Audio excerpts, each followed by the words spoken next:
Amigos, buenas tardes. Bienvenidos nuevamente a este programa que ustedes saben está dedicado a las embajadas, el sector diplomático y las instituciones de investigación académica y organismos internacionales. En esta ocasión nos acompaña un gran amigo personal. Él es el embajador de Côte d'Ivoire aquí en México. Es Obu Abi Marcelin. Hoy tenemos el privilegio de estar aquí precisamente en esta embajada que es un país amigo de México. Y pues le agradecemos mucho el tenernos aquí en este espacio que les vamos a brindar para que él nos comente un poco sobre lo que es su país y la relación que tiene con el nuestro. Señor embajador, muchas gracias por recibirnos aquí en la embajada y pues de verdad que nos sentimos muy a gusto aquí en ella.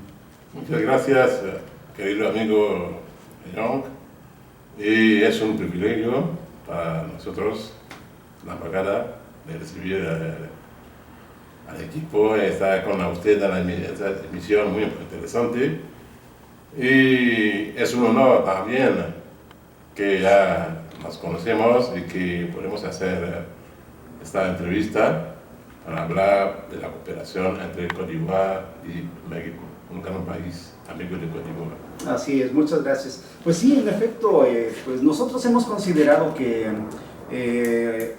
Côte d'Ivoire es un país africano, que México no tiene mucho conocimiento sobre África y es muy importante tener más conexión con el continente porque de alguna forma tenemos muchas costumbres muy cercanas y muy apegadas. Yo creo que vamos a empezar un poco por saber, en México conocemos a Côte d'Ivoire más bien como lo conoce todo el mundo, como Costa de Marfil. ¿Cómo es que se hace el cambio de nombre a Côte d'Ivoire? Nos gustaría que nos platicara un poco esto, señor embajador.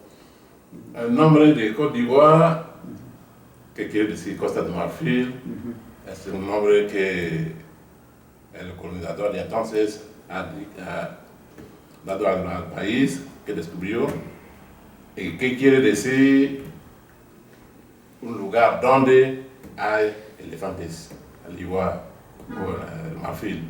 Sí. Y de así, este nombre de Côte d'Ivoire en francés, en español podría traducirse como Costa de Marfil, pero el primer presidente de Costa de Marfil, de Côte d'Ivoire, el fallecido presidente Félix Houphouët-Boigny, tomó un decreto para que no haya ninguna traducción de este nombre, que es un nombre propio, y como tal tiene que ser como es, pronunciarse en la lengua en que tiene que pronunciarse. Entonces Côte d'Ivoire es Côte d'Ivoire, en español es Côte d'Ivoire, en inglés es Côte d'Ivoire, en chino es Côte d'Ivoire y en todas las lenguas es Côte d'Ivoire, sin traducción. Ok, muy bien. En este caso también, bueno, Côte d'Ivoire son palabras en francés. ¿Esa es la lengua que principalmente tienen ustedes o es también otra lengua la que predomina en el país? El francés es la lengua oficial y, por supuesto, la lengua nacional. Digo por supuesto porque es la única lengua que todo el pueblo de Côte d'Ivoire habla. Sí. Es la lengua de comunicación, la única que permite comunicar a la gente de Côte d'Ivoire. Hay lenguas indígenas. Exacto. Y cada etnia tiene su lengua. Y como hay 60 en total, o más o menos, hay 60 lenguas. Pero no son así tan pequeñas, son de las etnias, las 60 se agrupan en 4 grandes grupos. Entonces hay fundamentalmente 4 grandes lenguas indígenas, pero la que uniformiza la comunicación es el francés, y que es la lengua oficial de trabajo y de oficina también. Muy bien. Algo que nos interesaría mucho también saber es, la imagen que tenemos nosotros de África casi siempre está muy distorsionada.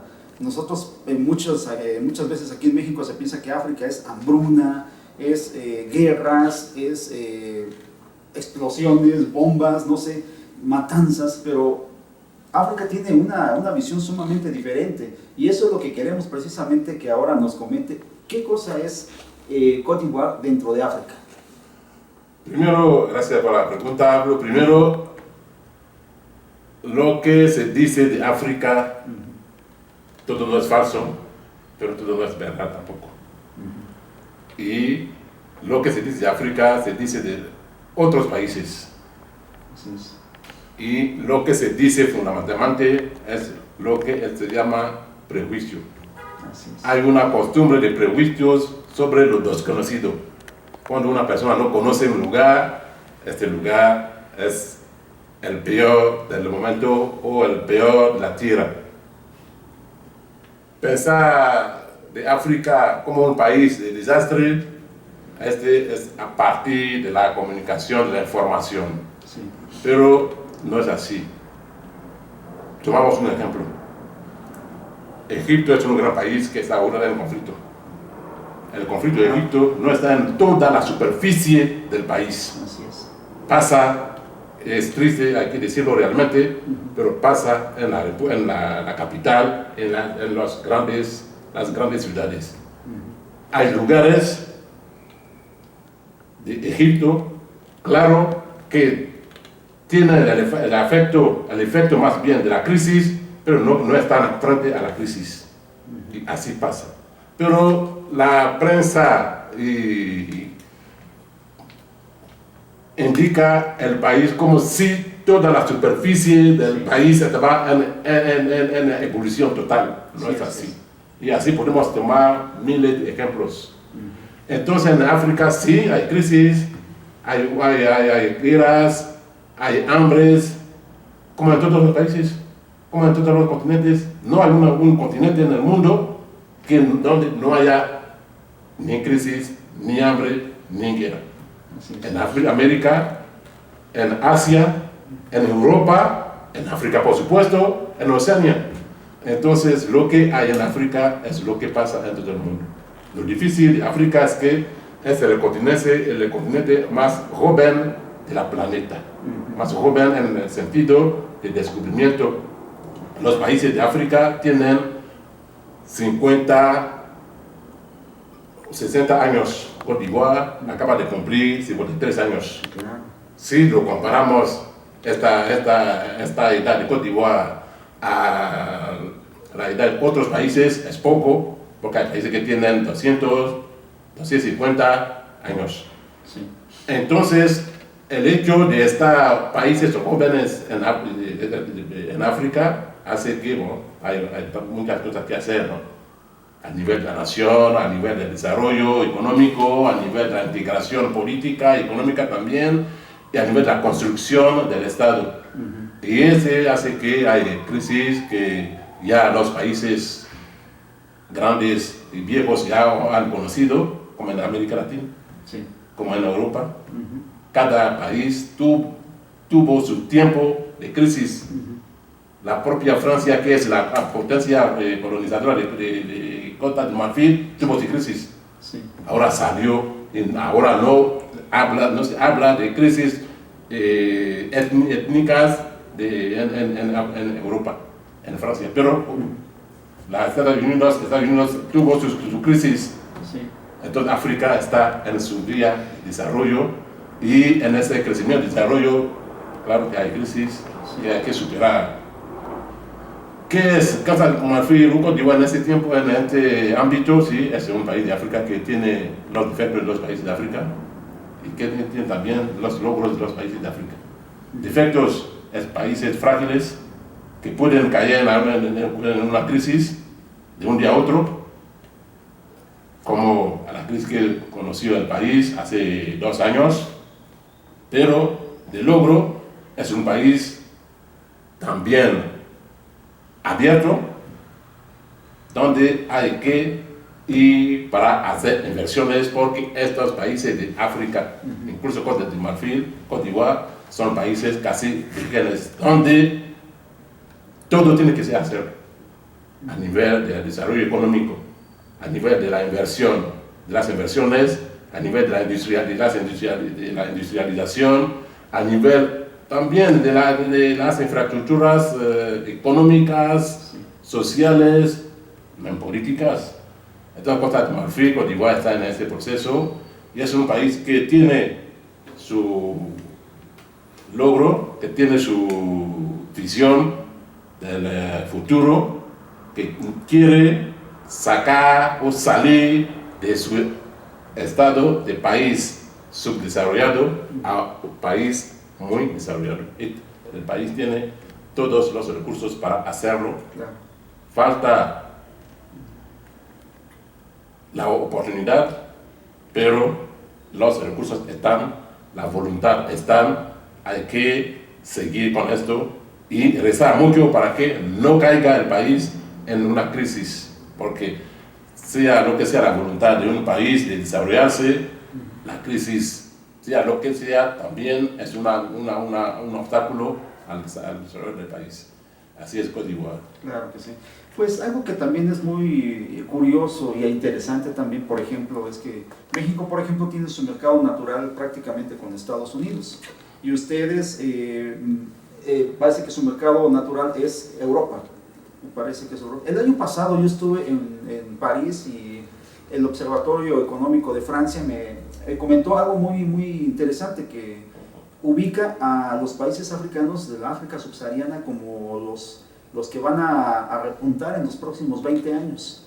Eso fue lo que me comentaron ellos. Ellos hacen normalmente muchos reportes internacionales para Estados Unidos y otras evaluaciones económicas, y me parece muy acertado todo esto. ¿Qué opinión tiene al respecto de esto? Sobre todo porque Francia lo está diciendo, en los próximos 20 años los países subsaharianos de África subsahariana son los que van a repuntar y los que incluso se van a fortalecer mucho. Sí, esta es la ley de la naturaleza. Si vimos así en la historia, ahora la primera potencia mundial es Estados Unidos. Digo ahora, sí, porque 200 años antes no era Estados Unidos. Eran los países de Europa. Entonces, cada etapa tiene su campo de desarrollo por los continentes. Ya se desarrolló Europa, ya se está desarrollando América, ya se está desarrollando Asia, falta África. Es lógica que el tiempo por venir sea el tiempo por África. Esta es para la historia. Y de manera lógica, pero que no es histórica, es que los países de África son los países jóvenes que más bien necesitan desarrollarse. Sí. Como es fácil o normal para un niño de crecer, es fácil para un país joven también de estar subdesarrollado, de pensar, desarrollarse. Entonces, ese es el proceso. Y tenemos en África todos los recursos para los ciudadanos. Lo que falta es la puesta o las inversiones necesarias para que los países salgan adelante. Entonces, que el país del futuro, el continente del futuro sea África, sí, es normal, porque es lo que faltaba para que todos los continentes estuvieran en el mismo lugar de desarrollo. Claro que sí. Muy bien. Aparte de esto, precisamente, pues, hablando de mercados, ya que uno está con Europa y otro está con Estados Unidos, creo que lo más importante también sería fortalecernos nosotros en cuanto a crear un eje comercial que sea más solidario, más dispuesto a un desarrollo mutuo. Y parece que esto no lo hemos logrado mucho en tanto al mercado latinoamericano y al mercado europeo, al mercado africano, perdón. ¿Qué es lo que hace falta para intensificar esto? Hace falta que los pueblos, las poblaciones de América Latina y las de África se conozcan. Sí. Es nada más lo que hace falta, porque la distancia no es de gran importancia.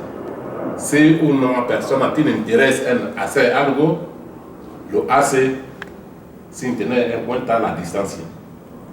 Aquí en la situación de África y América Latina, el obstáculo es que los países o las personas no se conocen. Y es lo que hay que hacer. Es el primer paso.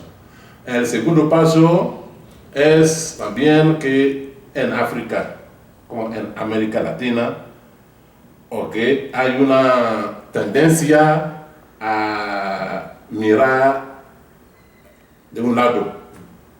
América Latina mira al norte, África mira al oeste, y hay que cambiar esta mirada para que las dos zonas se miran, se encuentran, porque tienen muchas similitudes que les permitirían salir adelante. Es lo que hay que hacer, porque si se toma en cuenta, tomamos el transporte, no hay un vuelo directo de África a América Latina. Ese es un problema. El vuelo directo es ya un medio de comunicación. No hay contacto directo. Todo tiene que triangularse a partir, sea de Europa, sea de Estados Unidos. Sí, es cierto. Hace falta que haya un contacto directo para hacer las cosas, conocerse más y desarrollarse juntos. Muy bien. Bueno, pues amigos, pues hacemos un corte, volvemos enseguida para que el embajador de Côte d'Ivoire, que lo tenemos ahora, nos va a platicar un poco después sobre la cuestión de negocios, qué negocios podemos hacer con Côte d'Ivoire y qué pueden esperar los empresarios también de esta relación comercial con ese país hermano de África. Volvemos en un minuto.